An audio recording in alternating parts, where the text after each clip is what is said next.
Live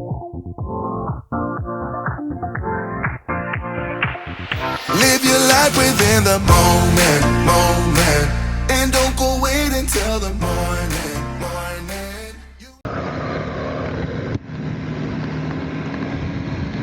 Well, good afternoon, viewers. Welcome back to the channel. If it's your first time on the channel, welcome. And if you like the content, please subscribe, give me a thumbs up at the end. I'm on my own today. I've popped out and I'm on a bit of a test ride. You can see slightly differently, slight setup change here. So on my 360, I've put a Rode mic on it, simply because I wanted to try something ever so slightly different. Obviously the Rode system is a Bluetooth system which links into the camera, which then gives me voiceover on the 360 rather than the forward-facing DJI that I'm using. Now normally I would put my mic, a wired mic, into the DJI. The downside of that, and there are a few, one is it's an external connection, so if it's inclement weather, rain comes down, there's always a chance that that connection is going to get problematic.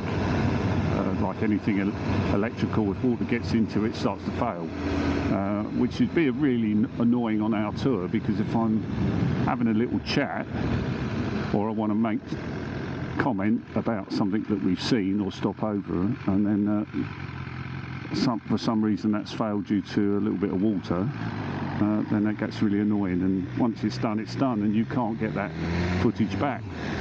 So the safe thing is to have a Bluetooth link between the camera, between the camera and the microphone, which is internally into your helmet. Now, I have used that before on tour. I've got a DJI mic as well, but I found it not very good quality. So I'm testing out the Rode mic, which I've had for some time, but just haven't managed to rig it up with any of the cameras.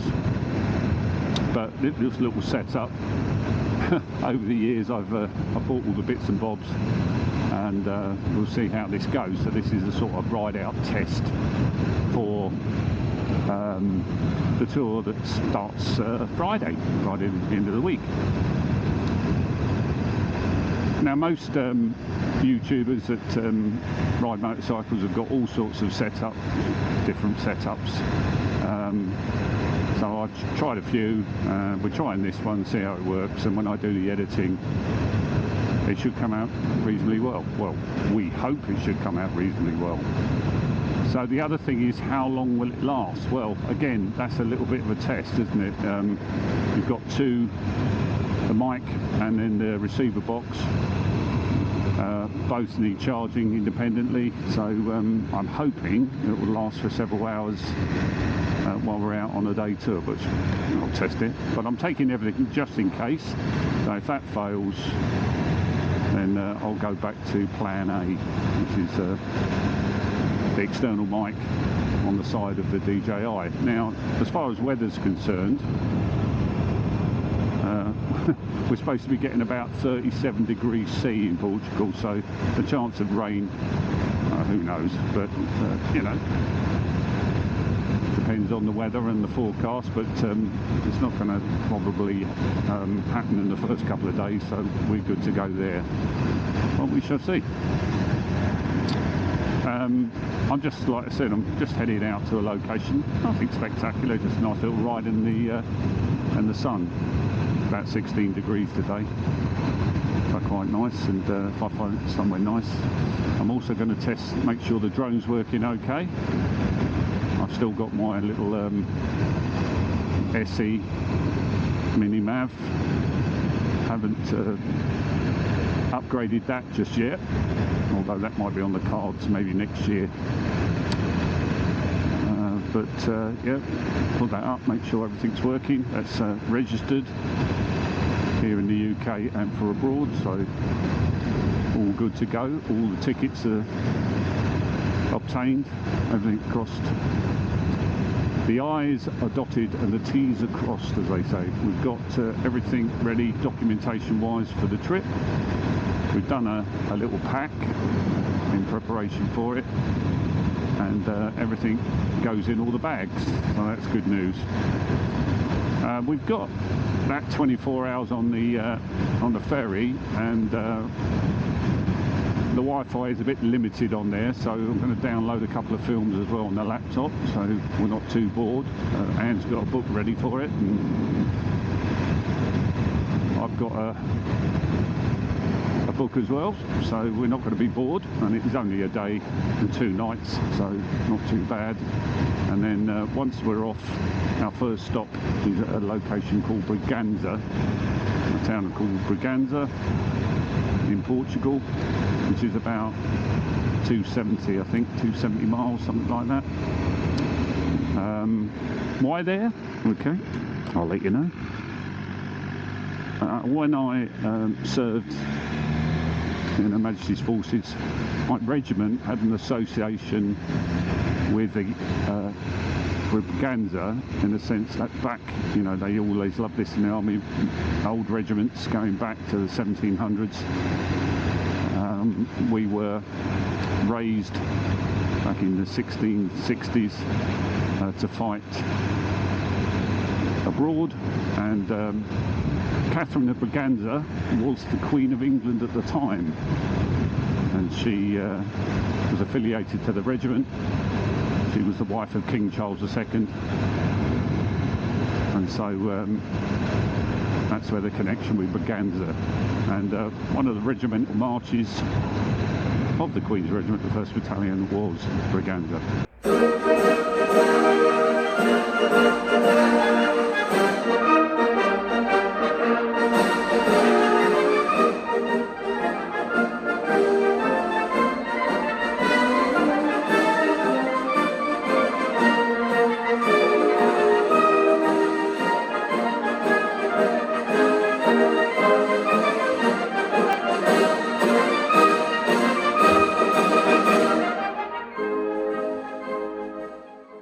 I always think when you watch a video, especially these motorcycle tours, not many of them tell you where they've been or where they're going, and it's, you know, quite useful to know that, because you might think, oh, I'm going to tour Portugal and I like that place and we're going to go there. So yeah, we'll do as much give you as much information as we can when we're actually on the tour.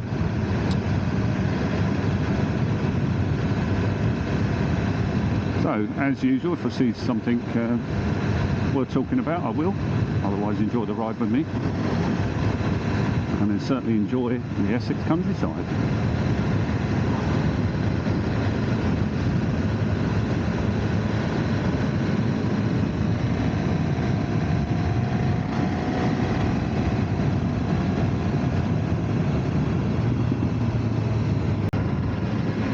Now, it's quite a windy day today, despite it being quite sunny. The wind has picked up, so this will be a good test for this microphone, whether you can hear my libretto. And often the case, I've left my ear plugs out today, so it obviously sounds a little bit louder for me, because normally I'm commed in with integrated earplugs so that I can hear Anne when she's behind me. And I always wear earplugs when I'm riding anyway. The earplugs or ear defenders, whatever, I just think you should do when you're riding. There's an awful lot of road noise. And helmets can vary a lot, can't they? You know, you get some makes which are quieter than others, but you're still getting that rush of air. Now you might say, especially if you're a new rider, you might think, oh, I can't be bothered with that. But if you're going to be riding for, I don't know, 30, 40 years, by the time you get to my age, you're going to meet Mutt and Jeff anyway. So you want to protect your ears as much as you possibly can.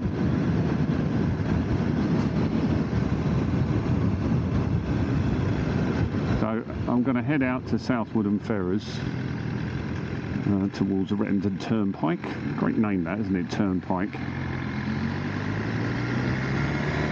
Very old English name, isn't it? Turnpikes. They were little junctions in roads, weren't they? Turnpikes. And I think it was, I'm not sure, I might be wrong, but that's when they had a toll on the road. But I'll look that out. Give you a definition of what a turnpike is.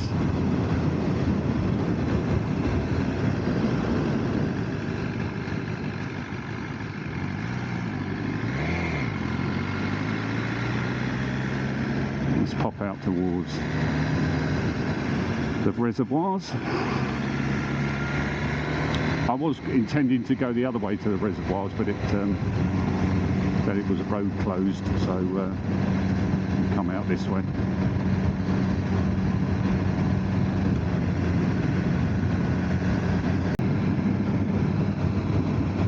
Oh, I'm going to pop in here.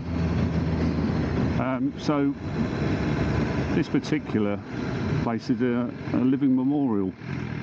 A friend of mine organised it, and it's for veterans of the armed forces and also for police and fire brigade. Him and a few colleagues, ex-fire service. I think it might have been down there. I certainly came down earlier in its construction, and I kept meaning to come down and have a look again. But I think I've got to go down. Yeah, okay. A nice bit of gravel on a sports bike, not good. Is it down here? I think it is, I'm sure.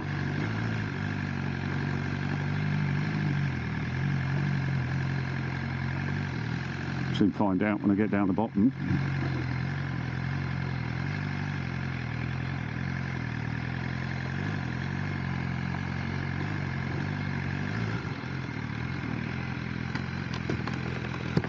Oh, it's a memorial down there.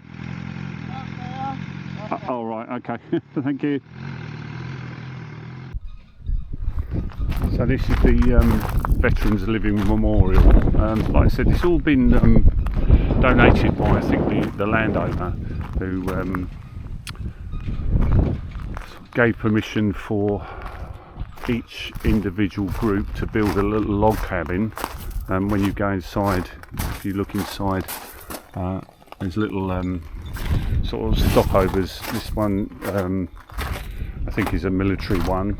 There's a police one there, you can see ahead, and then there's a fire brigade one, and they've all been built with volunteers. They've done all the work at weekends and stuff like that. So yeah, it's quite amazing, really. And when you go inside, you can see that they've got like a meeting place for ex-fire brigade, that sort of thing. There's a little lounge in there, there's a little museum on each one, and this was a statue which was dedicated to the concept as well, and it was I think it was done by a local artist. There you go, inaugurated on Firefighters Memorial Day in 2024 by the Mayor of Chelmsford, Linda Mascott, and it was constructed by the members and friends of the England 4 chapter of the Red Knights International Firefighters Motorcycle Club, with generous support of the Fire Brigades Union, Essex County Fire and Rescue Service, and numerous businesses and individuals. There you go. So it's still a work in progress by the looks of it. Another one going up there. As I said, a friend of mine has had a massive input into all of this, so I was aware of it, but I came when it was sort of in its early stages.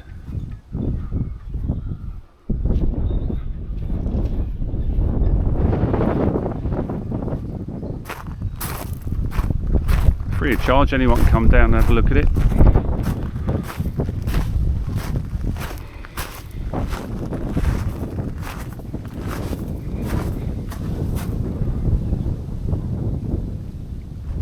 and if someone passes away they get a plaque.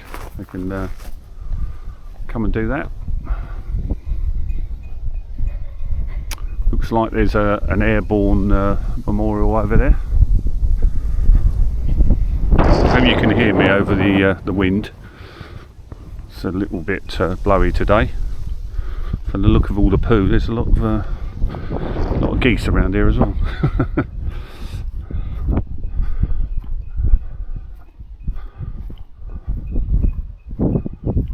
So this one, yeah, definitely airborne. Looks like it might be carved in wood as well, which is quite impressive. Dedicated to past and present members of the Parachute Regiment and Airborne Forces.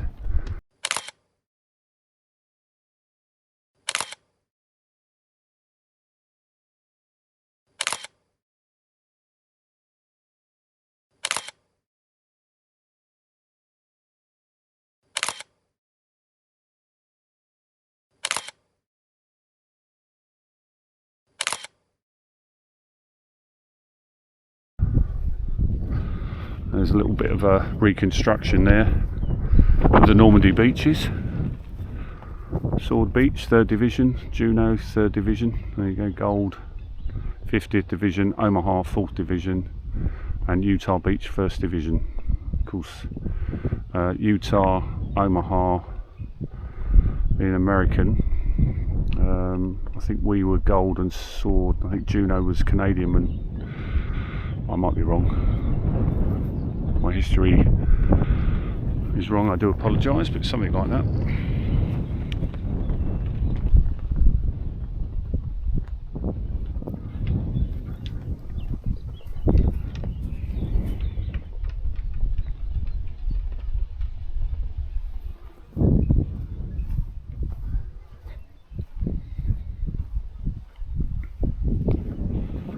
Looks like a little pagoda there as well.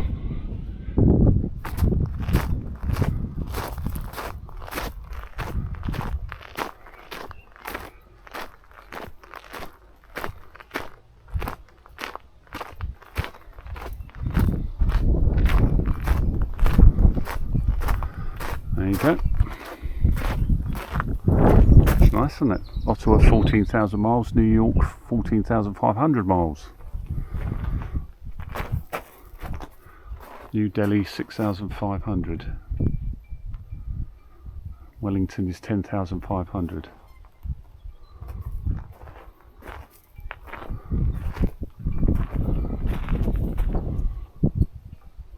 Wonder where that was from. The memorial signpost, which is now standing in the green fields of the Living Memorial Gardens, Rettendon, Essex, traditionally handmade and erected by members of the Southend and District Branch. So the original signpost was built and erected by the British and Commonwealth Allied servicemen from the 1st Division Commonwealth Rest and Recuperation Centre behind the lines at Songdo, Incheon, South Korea during the Korean War of 50 to 53. That makes sense then, because I'm thinking London's not 11,000 miles from here, but I suppose it would be if you were in Songdo, Incheon. There you go. Let's see if we can have a bird's eye view of this one then, shall we?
So that was the Living Memorial at Rettendon. There you go, Operation Sweet Pea.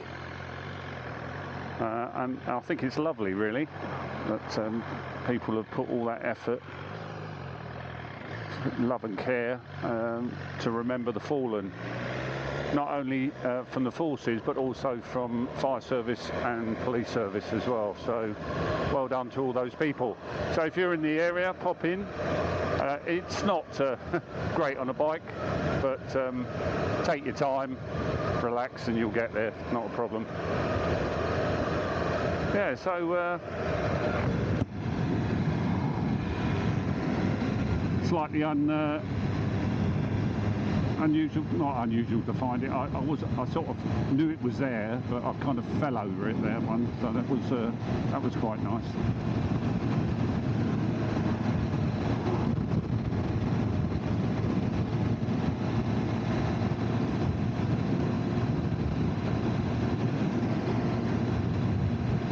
So I'm going to head back now and have a look, see what the footage is like. Hopefully you'll be able to hear me and it will be perfect for our tour. I'm thinking it's going to work well, and it's only really down to you know, the life of the battery, really, isn't it? It's going to be a slight change in how I do the videos. Anne says I talk too much. Yeah, well, unfortunately that's a lifelong problem. So maybe more of a selective viewing, selective comment when we're about. But, you know, if something's there to have a chat about, then why not? It's funny when you watch other people's videos and you think, well, how do they manage to get so many views? Because, you know, some of them aren't great and some of them are really good, and you can understand that, but I suppose it's just a simple case of whatever takes your fancy. It's a bit of a niche, isn't it, riding a motorcycle and touring on a... Whereas I'm sure if I could make a Damascus knife or dagger, that'd be a little bit more interesting watching me in a forge, or make beautiful furniture, but I can do neither of those things. So I'm only doing what I can do, which is ride a motorcycle and have a little chat when I see something of interest. So if you've liked the video, give us a thumbs up. It's always nice. That does help. And then the next video is definitely going to be, I'm not going out, I promise, not going out before now and Friday, and then we're on tour. So I'm looking forward to that. So I will speak to you soon. Take care.